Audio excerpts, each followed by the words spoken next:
Salut à tous et bienvenue dans cette nouvelle vidéo de la chaîne des Geeks des Chiffres. Aujourd'hui, je suis heureux de vous retrouver pour vous parler d'indicateurs financiers.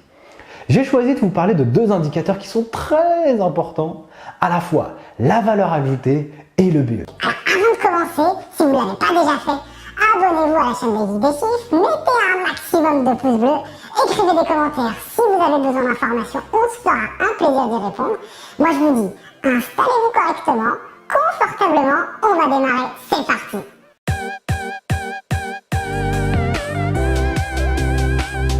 Aujourd'hui, j'ai décidé de vous parler de deux indicateurs financiers qui sont issus du compte de résultats.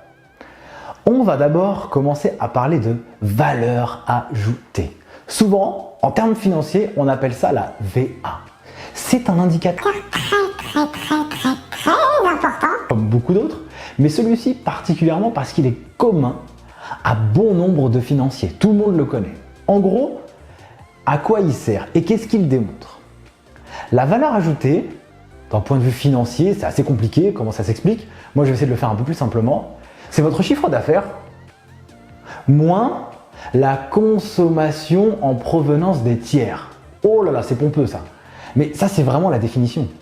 En gros, vous pouvez considérer que c'est le CA qui est facturé par une boîte et les achats qu'elle réalise auprès de ses fournisseurs. Et ça va vous donner un montant.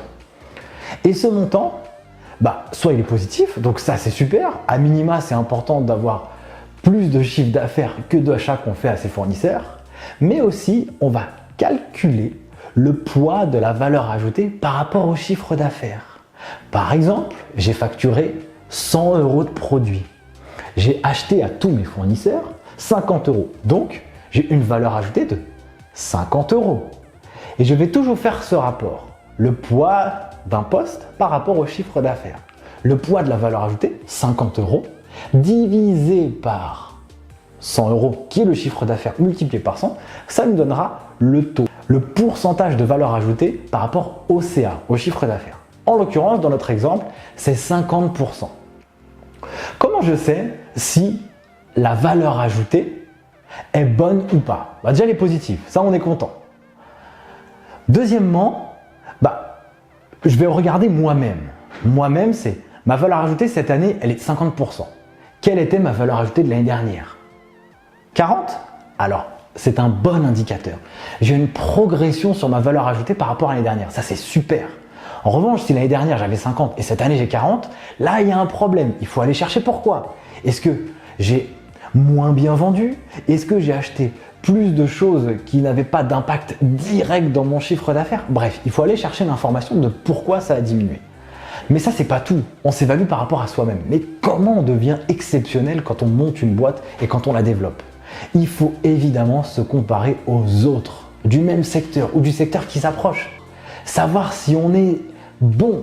Et on va regarder les entreprises d'un secteur ou du secteur qui est similaire au nôtre. Et je vous donne un petit exemple, je ne fais pas de publicité. Je vous donne un petit exemple et vous avez des sites internet qui existent où les comptes des entreprises sont disponibles et ces indicateurs sont disponibles. Donc, libre à vous d'aller regarder, d'analyser leur valeur ajoutée, le poids de la valeur ajoutée par rapport au chiffre d'affaires et vous verrez comment vous vous positionnez par rapport à vos concurrents. Par exemple, votre concurrent A, il a une valeur ajoutée à 60% de son CA, alors que vous êtes à 50%. Comment ça se fait que lui, il a réussi à faire mieux que vous? Et c'est là où vous devez aller chercher l'information pour pouvoir optimiser. Faire toujours que votre valeur ajoutée soit optimisée. C'est comme ça qu'on optimise des chiffres. Ça, c'est un premier pas. Évidemment, tous les financiers connaissent cet indicateur, la valeur ajoutée. Mais ce n'est pas forcément le plus important. Parce que après, on a un autre indicateur qui, à mon sens, est le plus important et au sens de beaucoup de personnes. C'est ce qu'on appelle le BE, l'excédent brut d'exploitation. Et là, on va un peu plus loin.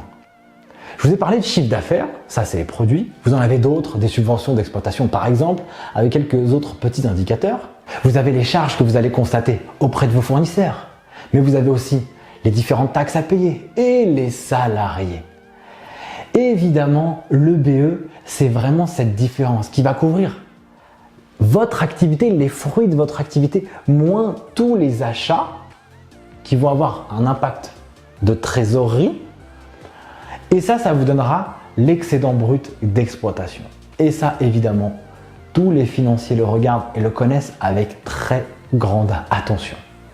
Comme la valeur ajoutée, on va toujours regarder le poids de l'EBE par rapport au chiffre d'affaires. On va se comparer à nous-mêmes, à ce qu'on a fait l'année dernière et cette année, à ce qu'on a fait cette année par rapport à ce qu'on avait prévu et ce que nous faisons par rapport à tous les autres acteurs du marché.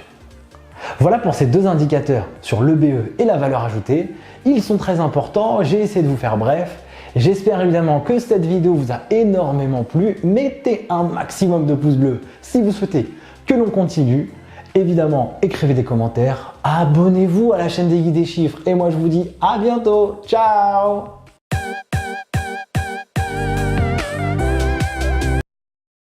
Il faut évidemment se comparer aux autres, du même secteur ou du secteur qui s'approche. Qui donc il m'appelle?